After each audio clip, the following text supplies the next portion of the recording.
Au cœur du train de réforme entreprise par la gouvernance Talon, la Grande Muette est inscrite au rang de priorité face aux nouveaux défis sécuritaires, terroristes notamment. 8 ans après, quel visage et quelle efficacité des forces de défense et de sécurité? Élément de réponse avec Ghislain Pouguet. Le chef suprême des armées renforce encore un peu plus le commandement de ses troupes. Patrice Talon demande plus d'efficacité au chef militaire, plus d'efficacité et plus de résultats. Pour que cela soit effectif, il renforce les chefs militaires. C'est ce qu'on pourrait comprendre de la montée en grade de certains officiers. Les textes de loi demandent que le chef d'état-major général soit un officier général 2 étoiles au moins. En Côte d'Ivoire par exemple, il est exigé 4 étoiles et au Sénégal 5. À ce titre, l'armée béninoise a connu 3 généraux de brigade du même coup.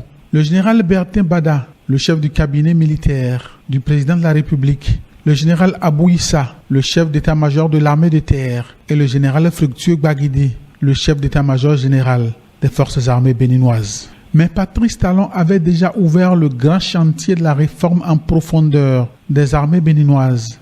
Les 3 généraux ont pris leurs étoiles, mais il y a du pain sur la planche. Plusieurs batailles les attendent. D'abord celle du réarmement des troupes. Le chef suprême des armées accompagne le mouvement avec une volonté ferme. L'armée a acquis du matériel de guerre, de transport de troupes, des vecteurs aériens et navals. À la menace terroriste, il faut s'adapter. Depuis qu'il commandait l'armée de terre, le général Fructueux Baguidi a déjà engagé le gros de la troupe dans une bascule vers les conflits asymétriques. Effort poursuivi par le général Abou Issa avec vigueur. S'adapter demande aussi d'occuper avec efficience le terrain. Patrice Talon demande un nouveau maillage du territoire à ses généraux. Avec la création de la garde nationale qui regroupe les unités d'intervention des autres armées, le terrain est couvert du nord au sud et le pays est sécurisé.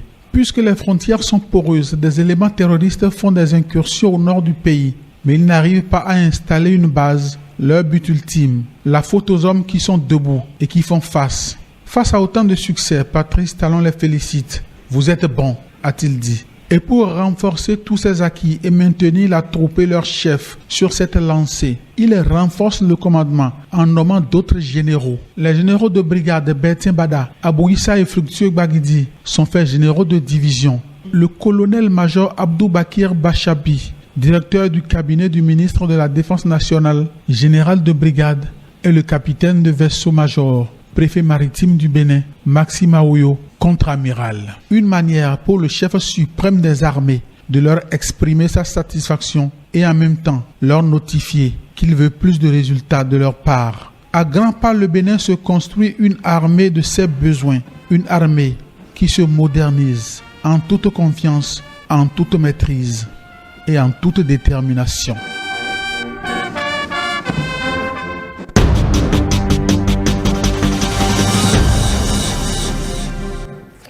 Les réformes dans l'univers des forces de sécurité et de défense, c'est aussi la rectitude dans la discipline et la vertu du soldat ou du policier républicain. Un officier de la police républicaine l'a éprouvé comme bien d'autres avant lui. Tenez, ce policier est poursuivi pour abus de fonction. Privé de sa liberté depuis le 8 avril dernier, il est placé sous mandat de dépôt. Suivons ici le récit d'Emmanuel Eunice Zounon. Poursuivi pour abus de fonction, un officier de la police républicaine est privé de sa liberté depuis le lundi 8 avril dernier. Il est en service à l'aéroport international Cardinal Bernardin Gantin. Il est interpellé en compagnie d'une femme ayant dans ses bagages un produit illicite. Malgré la fouille régulière de l'officier, la jeune dame a réussi à passer le produit illicite dans la soute. Mais entre-temps interpellée, elle est placée sous mandat de dépôt après audition. L'agent de la police républicaine est également placé en détention à la prison civile de Cotonou.